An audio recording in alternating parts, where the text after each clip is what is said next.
What's going on, y'all? It's UTXJG the Don. I know it's been a while. It's been a lot of things going on. We're trying to get some people in here, but also dealing with real life. But we are back and we have another interview here. Another one of my what I would consider a good friend in the content creator industry. Has been trying to help me multiple times with different things that I've been trying to do in the content creator space. One of the most electrifying men on YouTube, especially in the tech industry. Say hello to the Vyyyper. How's it going, sir? Yeah, man, that's a proper intro. That's what your boy Vyyyper talking about, baby. That's what I'm talking about. What's going on, JG? How you doing, man? It's been great. It's been great. I am doing good. I am doing good. If you weren't aware, and everybody else listening to the point of this channel and why I want to interview specific people, but I wanted to sit and have a more intimate conversation with the people who inspire me in this content creator space. Now, I know you and me, we have the commonality of video games, but you are more of a tech, mobile type of creator. That's your main focus. And even though I like tech, I'm clearly not anywhere near as experienced as you are when it comes to like tech, especially mobile tech. I know you stay on it. You're constantly watching the Apple directs. You're constantly watching the Samsung directs. You're getting flown out for Google events. So you're like, pretty much tapped in when it comes to everything tech. But I wanted to, again, talk to the people who inspire me, and you are a very special case. For the people who are not aware of Vyyyper, let me tell you just a quick briefing on how I ended up being introduced to this man. Now, another content creator whose name is Paris, he was hosting some Twitter spaces a lot during the pandemic. And I used to frequent those spaces, not really talking because I was mainly driving, but just listening in on what he had to say. And I noticed another guy in there. And the first thing I said was, is this Paris's brother? And maybe because both of y'all have bald heads, but this guy, they kind of related, but I didn't know anything about you. Like I never heard about you before, but I saw that you always frequented these spaces as well. And not only did you frequent these Twitter spaces, but you were also a speaker the majority of times. So I was like, oh, okay, like he's cool with Paris. So let me check this guy out. Let me see what he's about, right? And I ended up finding out that you had a thing on Clubhouse called Coffee Talk. And so I was like, okay, so this guy, he's doing his own thing as well as being in Twitter spaces, a lot of times with Paris. So I decided to check you out. And, I ended up just being in the audience the majority of the time. I was like, okay, let me see what they're talking about. It's called Coffee Talk. I don't drink coffee. Why the hell am I in here, right? Like this isn't my thing, right? But you were like, just anything, any topic that comes to mind, everybody can talk about it. It doesn't have to be about coffee, clearly. It doesn't have to be about tech, Apple products or whatever. It could be about literally anything. And I started frequenting those more and more. And then, I finally got up. I was like, okay, let me talk. Let me, introduce myself or whatever. And I noticed very quickly that you garnered like a very unique community in there. And we'll talk about that later. But that's just a brief, synopsis on how I, come to find Vyyyper. I was doing my research. Generally, when I, find somebody who, seems, halfway decent, interesting, overall good person, I tend to, do my research, check them out, see what they're about. So that's just how I ended up, meeting you, and throughout the months, everybody ended up becoming cool. I started frequenting in there. Other people started noticing me as well. And I would say like it's a family in there. It is definitely a family in Clubhouse, and the specific space that you created that's really for everybody. Like everybody is just super friendly in there, and you ended up really turning that into some other opportunities, which again we will get into. But what I wanted to ask you first, let's get into your content creator journey, because this is one thing that I can do all the research in the world, but I want to know from the very beginning of Vyyyper's content creation journey, how did this begin and how did you get to the point where you are now? Wow. So we got to cover some 5 years. So let me see. Where do we begin? Uh, so I've always been into technology, as you alluded to in the beginning there. I've always had love for mobile technology, smartphone, computer, laptop, tablet, whatever. So I was always the person that people came to try to understand if something was wrong with their tech. They'd be like, Vyyyper, how do I fix this? Or Vyyyper, what's the best smartphone to get? Vyyyper, what are your thoughts on this announcement or this tech, this, that, and the other? So it was suggested to me years ago that I should start a YouTube channel, but I really didn't get into it immediately because I was like, what can I bring that Marquez isn't already bringing, or Justine's not already bringing, or many of the folk that were already in the tech space, like Flossie Carter, everybody was already in the tech space. I'm like, what can I bring? Then I had a change of heart because unfortunately in 2017 I lost my mother, and then I'm like, you know what? It's time for me to just go out here and live my best life. So on the first day of 2018, I'm going to upload my first YouTube video, and then we'll just see what happens. So I uploaded my first video on January 1st, 2018. And oh my Lord, it had completely changed my entire life. I've been creating content for 5 years, as you highlighted earlier, that has allowed me to branch off to different opportunities like Twitter Spaces, Clubhouse, and different things like that, where I met you. So yeah, man, just 5 years of creating content about technology, which you said what I'm passionate about, and just being able to share that passion with people that are like minded and that share the similar passion about technology that I do, and then just going beyond technology. I mean, obviously, I'm in spaces where I talk about YouTube and content creation, and then I'm in the gaming space, like you said earlier, with yourself and other gaming creators. So, because I love gaming, obviously. So, yeah, just meeting all sorts of different people along my journey that resonate with the stuff that I enjoy, and that we all can come together and talk about it and have passionate, respectful discourse about it. And it's just been an amazing thing, man. Yeah, no, that's super dope that you just decided, one day, it's unfortunate that, a major thing happened in your life, and my condolences, about that as well. But it's crazy how, a major event happened and then you were just like, okay, like, let me just upload a video and just see what happens. I feel like for a lot of people, the organic and what am I trying to say? The more, I guess, genuine response to content creation, period, whether it's it doesn't have to just be YouTube, but I feel like that's when you're just doing it and you're just like, well, let's just see where this goes, not specifically saying, hey, I'm doing this because I want to make money, for example. Like, I'm just seeing where this goes. Like, I'm just doing it as a hobby. If it doesn't pop off, cool, but let me just try it. Let me just see what happens. Like, what would be the negative? What would be the con to me uploading this video? Like, it really isn't a con to it. Like, let me just see what happens. And you ended up doing that, and look where you are now. Like, that's super dope that you were able to turn just one video into, where you are now. So that's super dope. I love to hear that. So, mobile or the tech space, was that what you always wanted to focus on when you initially started your YouTube journey?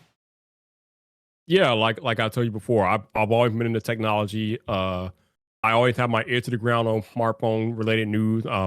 Even before I was a tech creator, I was always buying new smartphones each and every year, whether that be iPhones or Android. So naturally, when I started my YouTube channel back in 2018, that was just the natural place to start. So that's what I was uploading content about, Apple, Samsung, and the different devices that I would buy and give you guys my experience about it. And yeah, I've been doing that for pretty much the past 5 years in one way, shape, or form. So yeah, it all started with my love for smartphones and mobile devices, and here we are. That's dope. That's dope. So when you initially uploaded your first YouTube video and then you continued going, you started seeing a little bit of traction. Did it ever occur to you, or did you ever at any point in time wanted to stop what you were doing as far as your 9 to 5 and become a full-time YouTube creator? Was that ever in your mind, or were you just like, I'm just going to continue doing both, just because I love the YouTube side, but also, for security or whatever else that you were doing that you wanted to just continue to, the corporate 9 to 5 grind as well? Yeah, I think as I got into my content creation journey, I was trying to get in a situation where I could quit my 9 to 5 job and do YouTube full time. Unfortunately, it didn't really happen that way, but other things happened along the way that led me to the point in my life where I can make an actual career change. So even though I never made to the point where YouTube became my whole gig. YouTube and the opportunity for me uploading content allowed me to go from one career to another career. So when I first started doing YouTube videos, my regular 9 to 5 job was in IT. I was doing IT support, much like yourself. Um, and then 3 years into doing my YouTube channel and just being present on other platforms, I got a career opportunity in the creator space, and I jumped on it, and I've been doing that ever since. So, yeah, even though I didn't reach the point of making YouTube my full time gig, I am essentially now a full time creator. I'm just doing it for a brand now. So I kind of got to where I wanted to be anyway, even though it took me it took me along a different route, a different journey. Yeah, no, that's a very unique situation, and not too many people could say, "Hey, like it didn't work out this way," as far as just strictly doing YouTube, like independently or as a contractor. But I still found a way to still work with YouTube and do what I love, like with the company that actually, deals with the inner workings of YouTube, trying to, assist creators with SEO and like really trying to figure out how to make their channels pop. More of the informational type of stuff. So that's super dope, and that's literally where I came in as well. I came in at, I wouldn't say the tail end, but you were still doing your IT job and you were, doing your YouTube channel. You actually at one point stopped on your main channel and started up a new channel. And Right. then you ended up like shortly after ended up working with VidIQ. But let's talk about a little bit more about VidIQ. How did that opportunity initially even happen? How did you get in touch with VidIQ and how did you start initially working with them up until, actually working for them? Yeah, the vidIQ stuff is kind of amazing when you think about it because I wasn't really looking for a job per se. As we talked about, I was working in my regular corporate 9 to 5. I was satisfied. I was doing my thing. But as I got more and more into creating, and then I think this was like 3 years into my content creator journey, I was on Clubhouse and I was in different rooms on Clubhouse. And some of the rooms that I was in on Clubhouse involved YouTube growth and YouTube strategies and different things like that. Now, I'm not the biggest YouTube creator in the space by any means, but I do happen to be one of the biggest names in my niche, and I have 3 years of YouTube experience. So I felt like I had a little bit to offer in these rooms. So in these rooms, at the heyday of the pandemic, you had everybody in these rooms. You had big time executives from all sorts of brands in these rooms.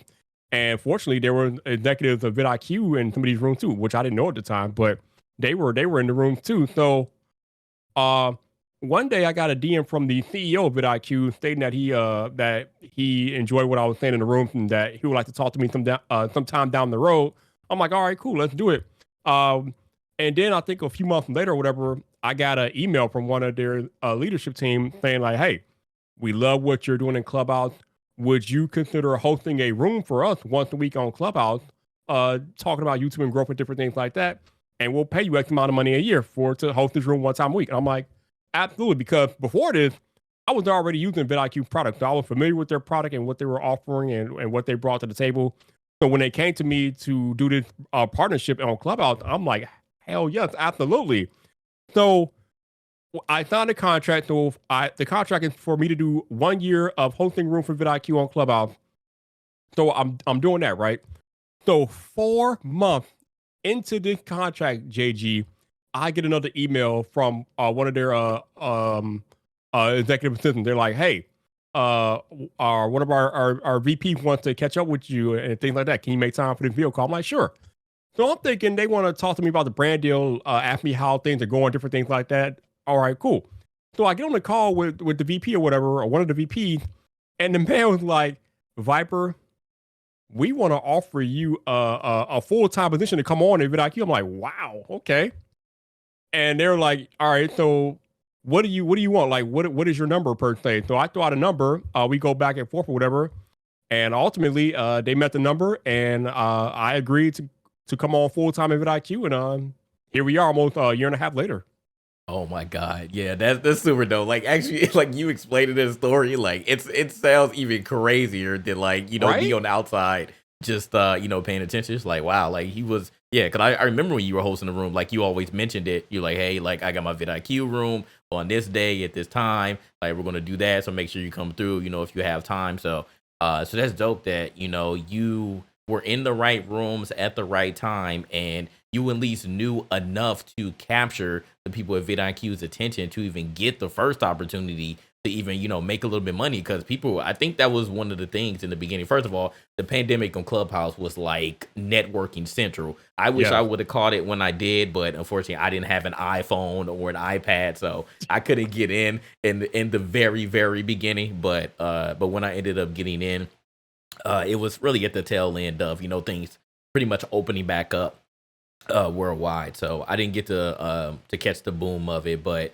I still was able to, meet a few people, again, including yourself, and get that part. But that's super dope though, that you were able to, capture people's attention and find a way to monetize on Clubhouse, because that was the one thing. Like, everybody was in there and people had their own deals that they were making, like, outside of Clubhouse. But people had been constantly trying to figure out, well, how do I monetize on Clubhouse? And they ended up trying to find a model, but you were able to still make it happen, outside, but you were still working in Clubhouse to make a little bit more in cash, and then ultimately ended up getting like a full-time gig, with them, and we're able to get their bread, beat that number too. So that Yep. that always Yeah. helps. That always Definitely. helps. So that's super dope. That's super dope. So one thing that I think the audience would definitely love to hear is someone of, because we always work within the vanity of numbers, right? You always Yeah. work in the Right. vanity of numbers. So one thing that I found, and Roberto has spoken about this multiple times in multiple clubhouses and on Twitter, your ability to, no matter what size that you are, whether it's Twitter, YouTube, you name it, you have the uncanny ability to talk to people and get their attention. That's one trait that I feel like people tend to overlook, and it doesn't have to just be in person, but just your overall presence. You know how to talk to people, and you have done content with I Justine. You already mentioned I Justine. You've done content with MKBHD, Marcus Brownlee. You've done content with Hmm. Roberto Blake, amongst others. How did you even get to that point where you were able to talk to these big creators and get them to do content with you, or vice versa? How did that even come about? Oh, yes. This is the question that I've been asked many a time in my career because, like I told you before, I don't have the biggest vanity metrics. I'm not the biggest sub count channel, whatever like that. I'm a pretty small creator as far as numbers go. But here is the thing. For whatever reason, for the longest time before I became a creator, it was almost like considered taboo. At least I felt like it was considered taboo for a smaller creator to reach out to a bigger creator. People try to label it as clout chasing, this, that, and the other. And I'm just like, I ain't got time for this. I have been watching these people for years, and I've been making content for a while now. So I'm like, all right, it doesn't hurt me to reach out. The worst they can do is say no. I think a lot of times, I think a lot of smaller creators are afraid to reach out because they feel like they can't offer any value just because they don't have the big numbers. But it's not. Sometimes it's just not about. It's not always about your size or your number count. Are you putting in the work? Because here's the thing: when somebody reaches out to Vyyyper and they want to collaborate with Vyyyper, I'm going to your YouTube channel. I'm doing my homework on you. I want to know: do you put in the work? Are you passionate about the creator game? Do you make quality content? Are you a quality person? Because I'm going to look you up on social media and see what you're doing on social media too.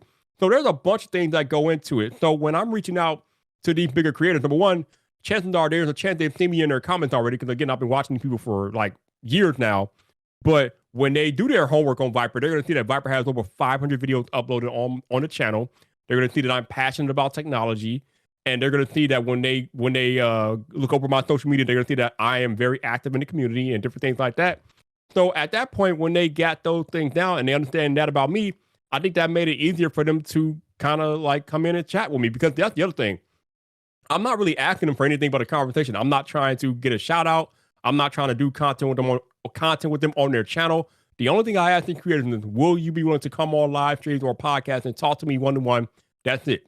And I've been fortunate enough that a lot of them have been willing to come on and talk to me. Mm-hmm. A lot of people can learn from that. I mean, it still does take, at the end of the day. You mentioned consistency. You mentioned, being a good person, having, overall good morals, just basically being, somebody who, as far as your personal morals, that you would be like, okay, like this person seems, cool enough to collaborate with, no matter what it is, podcast, regular YouTube video, whatever, just have a one-on-one talk.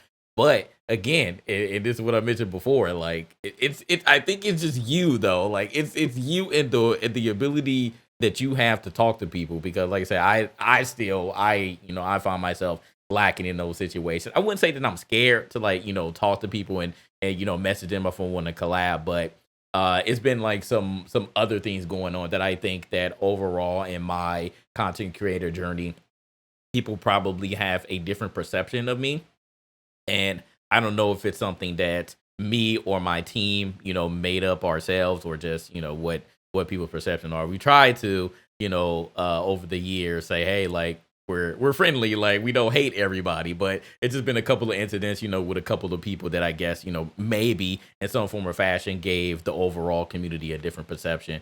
So I don't know what that could have possibly been, but still, like I feel like I just my ability to talk to people is probably just not the same as your ability to talk to people. So I feel like that's a unique trait that you possess as well. But I do understand, and I agree with the overall like scanning and research that you would have to do to somebody, and I feel like everybody should do, big or small, if someone does want to collab with you. So Definitely.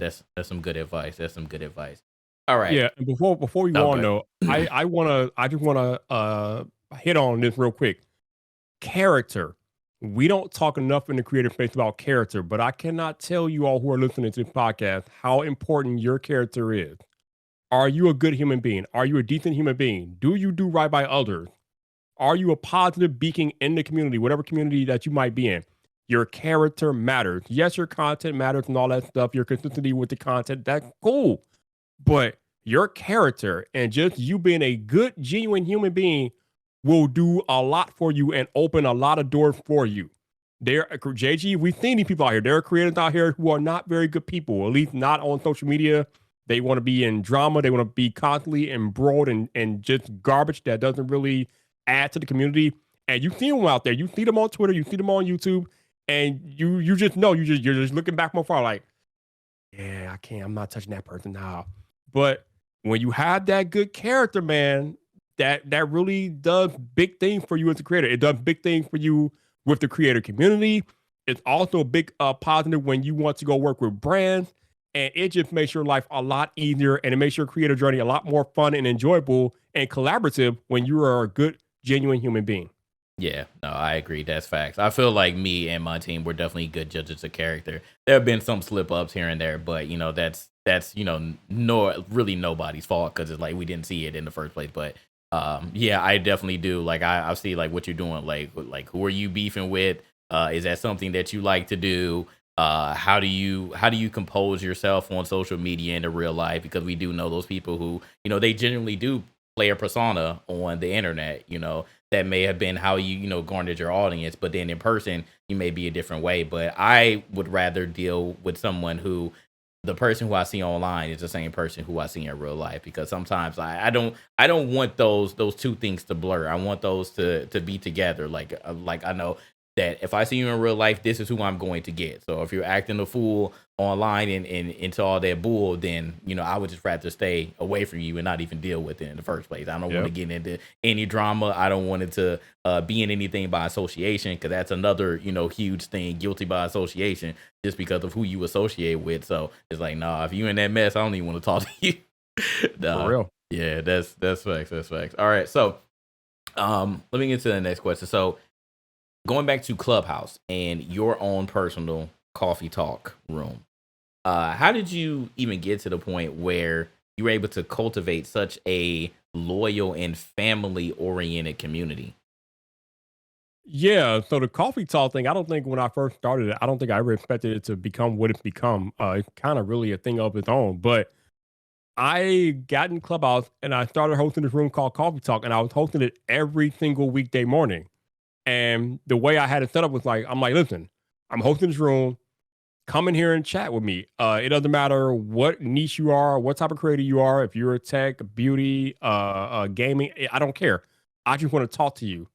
So just by me fostering that welcoming environment and welcoming people of all niches and things, I think it just made it easier for people to come in and chat. Even people that weren't creators at the time that were just maybe following me or whatever, they will come into these rooms and they will come up on stage and talk about their experiences and their lives and different things like that. And over the course of a year or plus, though, it just became, like you said, this family atmosphere. I was able to create a space where people felt comfortable coming every Monday or every weekday morning to get together to talk about whatever's on their mind, whether it be their content creation journey or their personal lives or current events, whatever the case may be. People were comfortable coming to this space because they knew it was a safe space. I don't tolerate any trolling or muffle or foolishness in there. I'm quick to boo people. And the other thing is that I think a lot of times, especially when it comes to rooms like Clubhouse, right? As you know, in Clubhouse, JG, you have the ability as a moderator, you can make anybody a moderator, right? And that's all good and well. But when you have a room where you can make any and everybody a moderator, I think the lines get blurred and and roles get confused. Sometimes people like abuse things. So in my room, I'm the only moderator unless I am busy or unless I have to just run away from where to work. Then I'll pass it off to somebody else. But I'm the only moderator. So if something goes wrong, something goes down, or something goes wrong, that's on me, and I'm okay with that because it's much easier for me, in my opinion, to maintain the security of the room if I'm the only moderator. So I think people just got used to me being the sole moderator and me creating that safe space for them. And like you said, you've been in there a few times now. It's just a nice family atmosphere where we can come together and have awesome conversations. Yeah, yeah, that's dope. Yeah, it's funny, like, because I have frequented, a couple of Clubhouse rooms, and I just see everybody is green. And I'm like, Yeah. okay, well, well, where's the order in here? Because everybody is able to talk, everybody is able to do what they want. Like I've seen entire rooms get taken over because one person was the mod, and they ended up just booting everybody out and letting other people in who weren't supposed to be in. So I've seen some crazy things happen on Clubhouse. So yeah, as far as your room is concerned, you are one of the only ones that at least I've frequented that you're the only one in there who has the power and you bring people up. So and again, like unless you're busy, then you were able to bring in somebody else to run the room while you were gone, or if you had to leave early or something. So yeah, no, that's dope. That's dope. Yeah, because everybody is a family in here. Like I said, like you see the same faces. You see some people who maybe have been gone for months. Dealing with whatever. They come back. Everybody like, hey, like how you been? You're like, what's been going on? Like it's just it's super dope. It's super dope to see everybody. So yeah, everybody in there is cool. Everybody in there. Yeah, Cool. it's funny when people tell me that I'm the only reason why they still have the Clubhouse app after all the time. I'm like, that's pretty cool. I mean, that's mine. Like, I don't go in there. Like, this literally the only time I open up Clubhouse is for coffee talk. And I've said that multiple times. Like, I don't know. The app has kind of lost its flavor for me. But yeah, it's definitely the only reason why I still have the app downloaded on my phone. that's I for sure. appreciate you, man. I appreciate you. Yes, sir. Yes, sir. So let's talk about your MCing opportunity. How Mm. did that come about? Because I don't know how many types of those conferences that you used to frequent. I don't know when you exactly started going to those major YouTube or content creator centric conferences. But how did you get the opportunity to actually MC a conference? Yeah, so the conference that JG is alluding to is called Vid Summit, and it's put on by Daryl Eve, Mr. Beast, and Sean Durst, and they put this conference on every single year in the fall. And the first Vid Summit I went to was back in 2018, and that's a story in and of itself because I was just a newer creator, so obviously I didn't have the money to go there because Vid Summit is not a cheap ticket, you all. Tickets are like anywhere from like 800 to 13, $14, depending on the year or whatever. So I was a new creator. I couldn't afford to go to my first Vid Summit, but something crazy and magical happened the first time around. When it get close to Vid Summit time, Daryl E normally holds contests to see, he holds a contest. So if you're one of the winners of the contest, then he'll give you with a ticket to Vid Summit. So the first time I went, he had a contest for us to nominate people that we think would be good fit for Vid Summit. So I got together with a few of my creator friends, and we did a video, nominated my friend El Jefe Review to go to the Vid Summit back in 2018. Well, Daryl saw the video and he appreciated it, and El Jefe ended up winning a ticket to Vid Summit 2018. So El Jefe went to Vid Summit, but the cool thing that Daryl did was he gave El Jefe 2 tickets. So El Jefe got a ticket to go, and then El Jefe could bring whoever he wanted, whatever. So luckily, fortunately, El Jefe chose to give me his spare ticket. So that's how I ended up going to Vid Summit. So that was the first time back in 2018. That's how I went. Now, as it relates to how I ended up MCing, because that is the conference that I've been MCing for 2 years. So for Vid Summit 2021 and 2022, I was the MC. I'm still confused about how that came to be. I mean, again, I'm involved in the creative space. I know I hang around with Roberto Blake Reliant, and then one of our fellow creators, unfortunately on video, he had a bout with cancer that he's still fighting. And I know we did a fundraising live stream on multiple channels, and I was a part of that. So maybe that was part of the reason why I got maybe my original MCing opportunity. I don't know. But for whatever reason, a couple of years ago, Daryl reached out to me in the DMs like, hey, how would you feel about coming to MC Vid Summit? And I'm like, oh, hell yeah, that's my favorite video conference. Absolutely, I'll MC. So I MC back in 2021, and then I was fortunate enough for him to ask me back last year in 2022. So yeah, I got that. I still don't know how I came to be an MC for Vid Summit, but it's a blessing, man, because again, that's a rare, unique opportunity. Again, this is a conference put on by some of the biggest creators on the planet. You got Daryl Eves, who is major in the YouTube space, Mr. Beast, who's just only the biggest content creator practically going right now, and then Sean Durham, who is a pretty major player himself. So you got these three dudes that are hosting this conference, and I'm one of their MCs for the last 2 years now. So it's been a blessing, man. Again, I still don't understand how I got into that opportunity, but I'm blessed.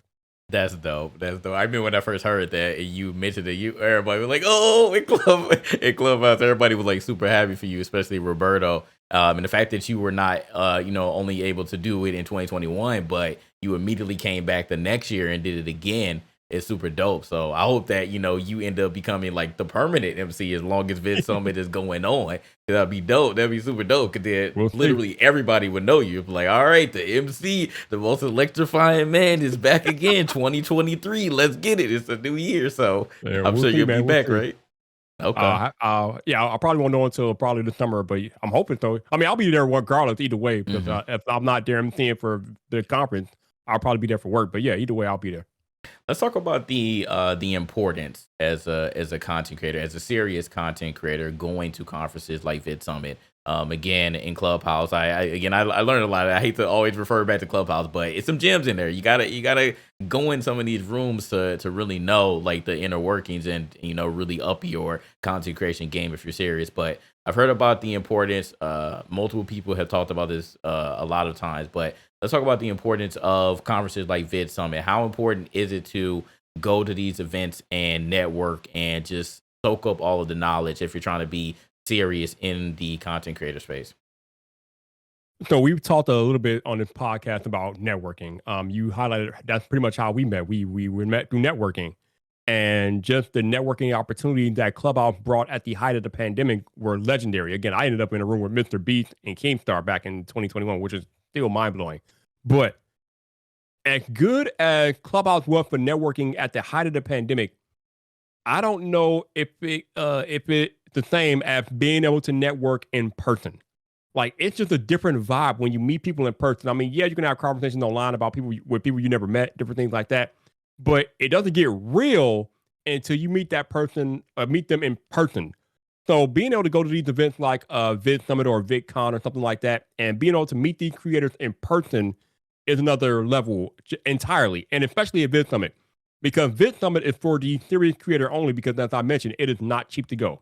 So if you're at Vid Summit, you are serious because you pay serious money to get in there. So you got some of the biggest, brightest creators in the world who are invited by Daryl, and then you got all these other creators who are serious. They pay big money to get their ticket to get into Vid Summit. So that just creates an atmosphere of that creates another family type atmosphere because we are all there with the same goal of being serious and taking the content creation journey to the max. So being able to be in those rooms with those like-minded individuals and other creators who are trying to accomplish the same things that you are trying to accomplish, it can't help but create a networking opportunity and a fostering a community of like-minded individuals and people making lifelong friendships and getting to know each other and just vibing because you're there. It's funny when you're at Vid Summit and you're around a bunch of creators, there are a bunch of cameras about because obviously they're creators. They got their cameras with them, whether it be smartphones or professional looking cameras. There are cameras everywhere. There are collabs going on in one corner and another corner. There are conversations happening. It's just crazy. It's a crazy time at Vid Summit. And then there's brands there as well. So it is a networking boon. And I would advise any creator who is serious about doing this long term or becoming a full-time creator, you got to go to Vid Summit at least once. Again, it is not cheap, but if you are able to go once, it could potentially change your life. Yeah, you all have hyped the Vid Summit specifically so much that I'm definitely convinced to go. I don't know what year, but I definitely Yeah, want to you go. got to go, man. You got to Yeah, go. especially this year. I'm trying to get back outside because the pandemic has seriously, I wouldn't say it's messed up a lot of things, but I know things like E3 we used to go to literally every year. We used to go to PAX East, PAX West, PAX South. So we used to do things like that. And, during the pandemic, Man, things like that kind of got messed up. We don't even know E3 is supposed to come back this year, but Jay, can we talk about that for a minute? I know this is not the part. I know this is not really the part of the conversation, but I'm sad because I heard that there will be no Sony, no Nintendo, no Microsoft at E3 this year. yeah. I used to, I when I first started my creator journey, I used to hope that one day I would be invited to E3, but E3 is pretty much dead. I mean, as we know it, it's not going to be what it used to be anymore. Mhm. Just because I think Nintendo really started it with their whole direct thing, but now Microsoft's doing it, Sony's doing it, and they really just diminished the value of E3. Man, how do you feel about that? Because man. I'm yeah, it's unfortunate, and I think even if E3 does continue, in physical form this year, it's not going to be worth it. It's basically going to be like a PAX, and that's no disrespect to PAX, but that's also the funny thing because the people who run PAX ended up taking over the reins of E3, so I just find it to be Wow. super ironic. But yeah, and like you mentioned before, Nintendo did start that first, and then Sony decided, hey, we can do our own thing as well. Microsoft was literally the only one for at least the past couple of years who decided to, whether it was a digital only event or an in person event, to actually go in person, go to the Microsoft Theater. Of course, it's their theater. So, why not go there? So they were one of the only ones that decided to still go to LA in person and do their conference. But if they even said they're not going to be there in the physical capacity, why would you go? Like it sucks. I hate to see, quote unquote the downfall. And I also want to point out that it wasn't the pandemic that made this happen because literally in No. 2019, I don't know if a lot of people noticed, but there was a huge data breach in 2018, 2019. So Yep. anybody who, decided to try to sign up, had any type of credentials, any information, unfortunately you got your data leaked. And I know one of my friends in Game Illuminati, he actually went, I believe in either 2018 or 2019, but he was a part of that. And I think that some of us who didn't go that year were also affected. So it did suck, and that was kind of like the straw that broke the camel's back. At that point, a lot of people were like, "Okay, I don't even want to go after this has happened. Like, how could you let this happen?" I know it wasn't necessarily their fault, but it was still pretty catastrophic. Like I've heard people get death threats and stuff because of their data getting leaked. So it was really bad. But even before that breach happened, JG, E3 was already on the decline, man. So the pandemic just accelerated it because it was already on the decline before the pandemic. Yeah, in my opinion, and this may be a controversial opinion, but I think the E3 lost its flavor once the public started getting let in. Um, Mm. E3 Wow. really got to a point where the ESA, they were losing money because this was the start of Nintendo was a big blow. Now I was going when Nintendo was there in person, minus the directs, because they were at that point they were still doing the directs, but they were still there in person. They still had a big booth and whatever games that they wanted to show were there. Um, so I think it was a year or two after I started going, the ESA decided to, I think they charged either 250 to $500. It was either one of those to let the public in. So if you wanted to buy a ticket, you could. And I think that really overinflated the overall population there. The lines ended up becoming even crazier than they were before because they were already bad. And this is just with press there. But when you let the public in, they don't know any better. So what are they going to do when they get there? They're going to wait in line for whatever game that they want to play. And it ended up being like waiting on your favorite ride that takes 90 minutes at Disney World or something. Like it just ended up losing its flavor. A lot of people couldn't move around. A lot of people couldn't get the meetings that they wanted to. They couldn't talk to the developers that they wanted to. And overall, I just feel like just the whole flair and the whole point of going to E3 really diminished. So with that being said, like they just got a little bit too money hungry, or they were losing too much money because I also found out how much it people were paying for these boots alone. like those booths aren't cheap. They were paying like $1 to $5 million depending on how big that you wanted your booths to be. So that's Wow. that's a lot of money just for a booth. That's Super Bowl money. Damn. Woo. Yeah, yeah, for real. So they were paying a lot, and then a lot of these companies wanted they wanted dedicated internet, so you had to pay for that too. It was pretty much a dead zone if you're walking through E3. It was hard to get to any meetings if you were using your phone strictly to get from point A to point B. So and with more people there, with the public there, it ended up becoming worse. What are you going to do when you're trying to use your phone and you can't? You got to step outside just to figure out where you're trying to go next. So like I said, the overall just flair and I think authenticity of the conference just really suffered. And then it just continued to get worse and worse and worse. And then you physically couldn't go to E3, and now we're here, to try to do a digital only event, but they were charging people for the digital only event. I'm like, why are you doing that? Nobody's going to, like, the media isn't going to pay for that if we were going for free in person. But now you want us to pay just to watch digital conferences that we're going to be able to watch anyways. It didn't make any sense. So, I mean, maybe Penny Arcade can turn it around. I don't know. We'll see what they end up doing this year. But like I said, if I was Penny Arcade, I wouldn't want to take this on if the major three big boys say I don't want to come there anymore because we're doing our own thing digitally anyways, because we're going to get hundreds of thousands of people watching on YouTube and Twitch anyways. So why even pay money for a booth or pay money for a conference? It doesn't make any sense. Definitely. Yeah, it's a lot. It's a lot. But yeah, going back, I want to go outside in some form or fashion. So if E3 happens or Summer's Game Fest, because shout out to Jeff Keighley, he definitely took the reins when E3 wasn't there, and he actually ran a successful Summer Game Fest. So I know he's going to be there again, and I think that Summer's Game Fest is going to be bigger and better. So we're going to see what ends up happening with this dynamic between Jeff Keighley and his thing, which in previous years was just off to the side. He was still working with E3, but he did his own thing on the side to, fully being able to, like, hey, I have the exclusive with, Sega. I have the exclusive with Ubisoft, whoever, to come and show, whatever game that they want to show, and, have the media come through and be able to interview these devs for whatever game that they wanted to showcase. So we'll see. We'll see. But let's get back to Vyyyper's journey. So we already talked about your brand deal with VidiQ, but let's get more in depth into some of the brands that you have worked with. What was your first brand deal that you can remember, and how did that come about? Well, as far as getting paid, when I think VidiQ was the first brand deal, but other brands that have sent me like product and different things like that, I think the first brand that ever sent me an email was a brand, case brand called Rinky.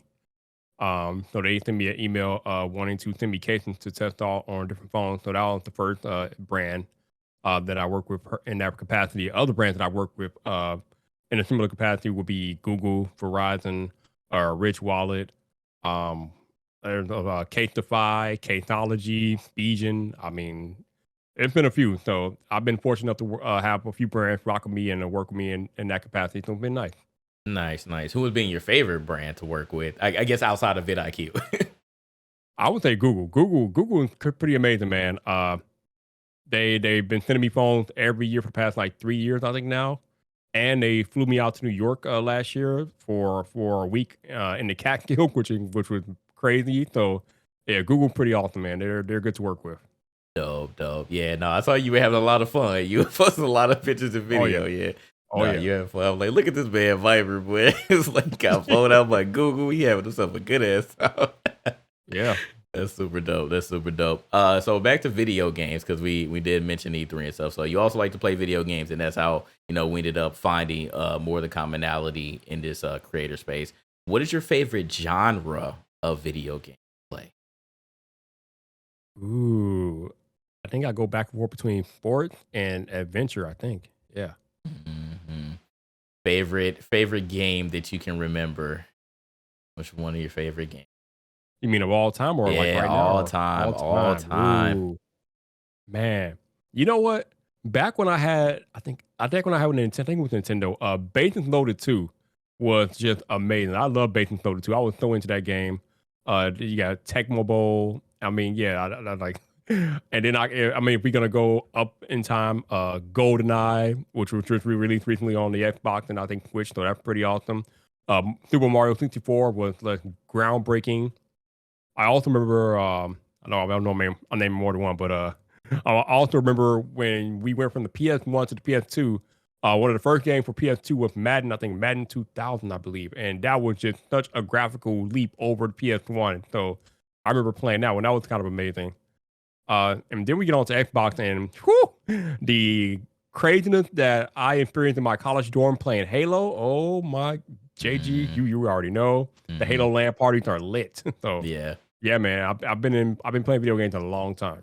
Yeah, one of my greatest memories is playing Halo 3 on Xbox 360 Mm. online. Oh my god, it was this Oh, hour. That in Call of Duty Modern Warfare, the woo, original, not woo. yeah, not 2018, but oh my god, it was so fun, so fun. I remember those days. It was so good. But Halo 2 for me, 'cause that was my first console online multiplayer journey game because I didn't have a PC back then, so I actually didn't even own an Xbox. I went over to one of my friend's house and he had Halo 2 and he bought Xbox Live and he was like, yo, he was like, I got the mic. You like, people are talking on here. They're talking crap.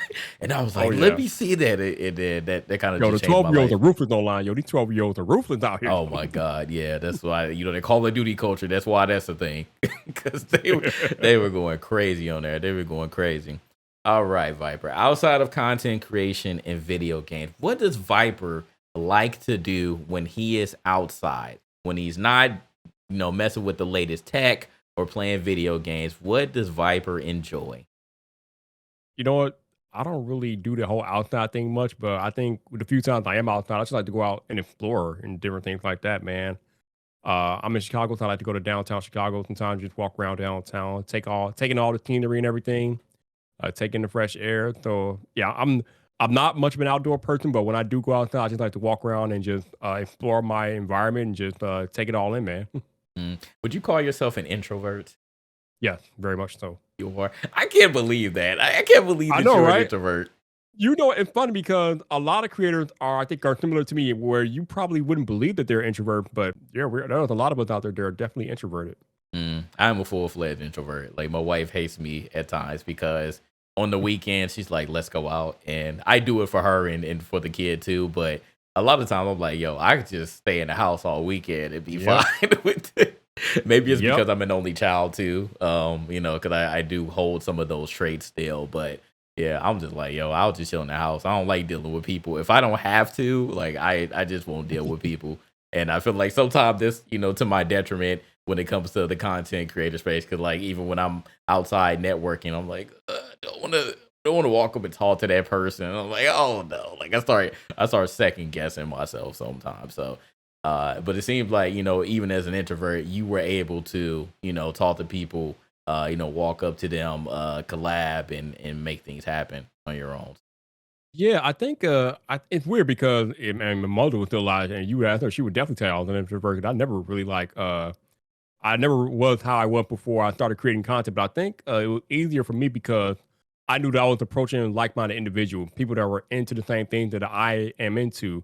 And I think when you have that, I think it's easier to approach people when you know that you all like the same stuff. It's a lot easier than approaching people that if you don't know what they're into or you don't know what they like, then it's a guessing game and you got to try to figure out things out. Well, when I'm talking to people in tech, I don't have to figure anything out. I know what they're into because they make content about it and they're passionate. So I think that makes it a little bit easier for me personally. Yeah, no, that makes total sense. That makes total sense. That's probably why, you ended up getting to where you are now and like ended up networking with so many, like-minded people because you all like the same things. Like I hear you like, geeking out, you have those certain people like Trent, like, all right, like I know you're you worry about the Samsung stuff or or you get somebody else in there is like, all right, what Apple product are you getting now? So yeah, I hear you all, geek out about that. So yeah, you all share those, common interests. So yeah, I can see that, how it's easier to, network with those type of people. Yep, yep. So final question for you. Final question for you. What would you say to the people who are watching this video right now and they want to get into content creation, but they don't even know where to start? What would you say to that person?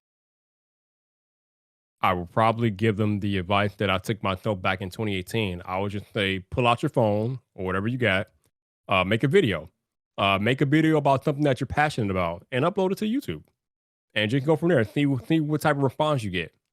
Um, you will be amazed how many people out there think like you, like the same things that you do. They feel the same way that you feel. And when you do it enough, eventually you'll find your tribe. And I think once you begin to find your tribe, you'll get more confidence. You'll begin to have your own voice and your own style, and you'll be more comfortable with the idea of making videos. But you got to start. I mean, that's the big thing. There's a lot of people that say they want to do it, but they don't do it, or they have some apprehensions or something, or they feel like something is holding them back. They feel like they need the biggest and best gear. No, you don't need none of that. All you need is the smartphone or the phone in your pocket. Just pull it out, make a video, put it online. Even if you don't have a smartphone, you have a tablet. If your tablet has internet access, guess what? You can make a video with your tablet. For the first 7 months of my YouTube career, I did everything on my iPad. So you don't need a phone to do it. You can use your tablet as well, but just make something, put something out there, put yourself out there. Really, that's really what I'm trying to say. Put yourself out there and let people find you, and be prepared to change your life. So basically, it sounded like no excuses out there, people. No excuses. If you want to do it, just do it. Life is too short, man. Life is too short. Don't be messing around. Life is too short. Just get out there and get it done. Make it happen. That is facts. That is facts. So this has been an amazing conversation. I love talking to people like you because it doesn't matter like how much I research. There's always something new that I end up finding out. You know, when I ask the right questions and get that out. So it's whoa, JG. We are not done yet, G. We are not done yet. What else you got? What else you got? I got a question for you. Now, oh, here we go. All right. I don't know how comfortable you gonna feel answering this, but we gotta have an interesting conversation real quick here. All right, hit me. Now, as you know, I like games, and I kind of pay attention to what's happening in the gaming space, and I watch the gaming awards every now and then. Mm-hmm. But we gotta ask the question. Now, I love Jeff. Jeff, if you listen to this or you see this, Jeff Keighley, I love you, man. I love everything that you're doing. But my question to you, JG, do you feel like the Game Awards is too long? Yes, 100%. I've said this multiple times, and I have no shame in saying this publicly. But yeah, they tried to this year or last year in 2022 to make it a little bit shorter, but I feel like some of those performances just need to get out of here. I know we got to get the ad dollars because how else are you paying for the Game Awards? You got to get the ad dollars. Some of these advertisements need to go. Some of these commercials need to go. Some of these awards need to go too. Like, I just feel like they need to do more of a Grammy situation because there are I think there are over 140 Grammy awards, and clearly you cannot cram all of those into 1 3-hour segment. I forgot how long the Grammys are. That's actually this weekend, but there are so many awards that they just can't fit it into the whole segment. So a lot of those they do as a separate live stream, or they don't show them at all. And then you have the pre-show where they go over some more awards, and then you have the main awards for the main show. So I feel like you could probably do it that way. Just for some awards, it's just people don't care about, and they kind of do that. There are some awards that they just kind of skim through, but I feel like if you just condense that down, maybe cut out some of the performances that you have, and cut out of some of these what I call fluff commercials, fluff ads, then it'll be better. I think the sweet spot for me will be 2 hours. 2 hours, yeah, 2 hours, because it still ended up being 3 hours. I remember Jeff saying we're going to shorten it down to 2.5. It still ended up being 3 hours. And I'm like, what the heck, bro? It's just way too long to just be sitting there. Jeff, I love you, man. And I know what you're trying to do. You're trying to pay homage to the video game industry that we all love so much. You're trying to give everybody their flowers, and I get it. But you got to think about the viewer experience. 3 hours for any award show is too damn long, my dude. You got to shorten that to 2 hours. I think, like JG said, 2 hours is the sweet spot. You should be able to get everything that you want to get accomplished in 2 hours. And like JG said, I kind of like what you said about the Grammys. If you can't get it done at the award show, put it on a YouTube channel or something. Give people their awards on a separate video or something, or make other video presentations throughout the week leading up to the Game Awards. Now, you don't have to do everything in that one show. I think that's what the issue is. He tries to get everything done into one show, and you don't have to do it that way, Jeff. You could break that up. Yeah, that's a great idea. That's my thought.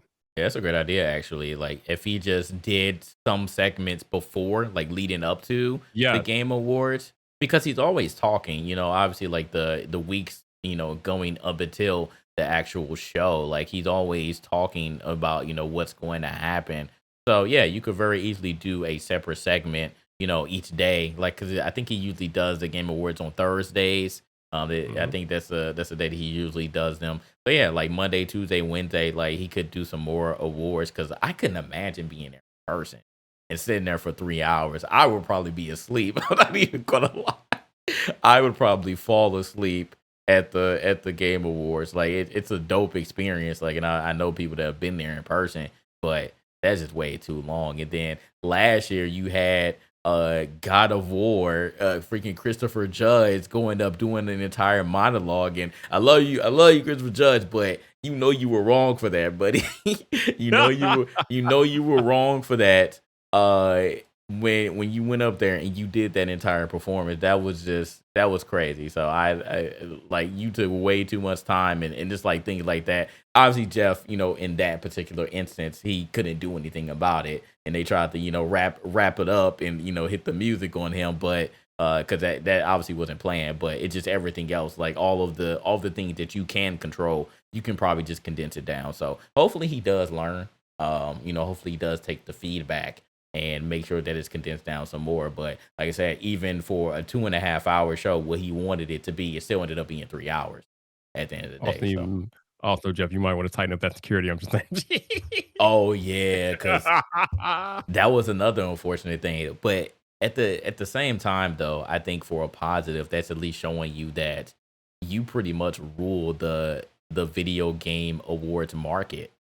Because I mean, Oh, you yeah. do have other video game awards, but nothing has been to the magnitude of what Jeff has done with the video game awards every year. Like you are the Grammys of video games, so Literally. Yeah. yeah, Yeah. yeah, literally. So at least a positive. Like if you have people wanting to come up and prank you and mess up the the game of the year award, then I guess you're doing something right. If people want to come and crash. So, Right. yep, Yep. yep. All right, was it that was it? Oh, that wasn't even anything that and I was like, oh, I'm scared to say it. I don't care. Nah, nah. Yeah, I was just curious what your Oh, thoughts were on okay, that. okay, okay. All right. Well, with that being said, any final words, Viper, the man, the myth, the legend? Oh man, this has been a fun conversation, man. I appreciate you having me on. So thank you. Thank you, thank you. Like I said, I just hit this man up. I was like, hey man, what's your schedule looking like? That's why I like you because like there's no I man I gotta do this, I gotta do that. You were just like, all right, what time? Like what day, what time? And we just made it happen. You worked on my schedule. I made sure that you were good. I'm good at this time, so I didn't have to do any back and forth. We didn't have to go weeks or months to get this going. It was just like, all right, I hit you up this week. What time you got? I'm trying to interview you. What's good? And we made this happen. So I thank you for that. Again, I am continuously inspired by you. I want to see what you will do next. One day I will get to Vid Summit or one of these conferences. We will meet in person. We'll take lots of pictures, lots of video. We're gonna chop it up in person, and we'll make this happen. No doubt, man. No doubt. Absolutely, absolutely. All right, people. This has been another episode of the Hardest Thing podcast. I appreciate everybody for taking the time to watch the video, to listen to Vyyyper. Make sure you check out Vyyyper. Oh yeah, one other thing. What are your socials, man? Let everybody know your socials. Listen, man, you can find me on Twitter at Vyyyper. That's Vyper with three Y's. That's Vyyyper. Yep, you heard it. And I will see you all for the next video. Peace.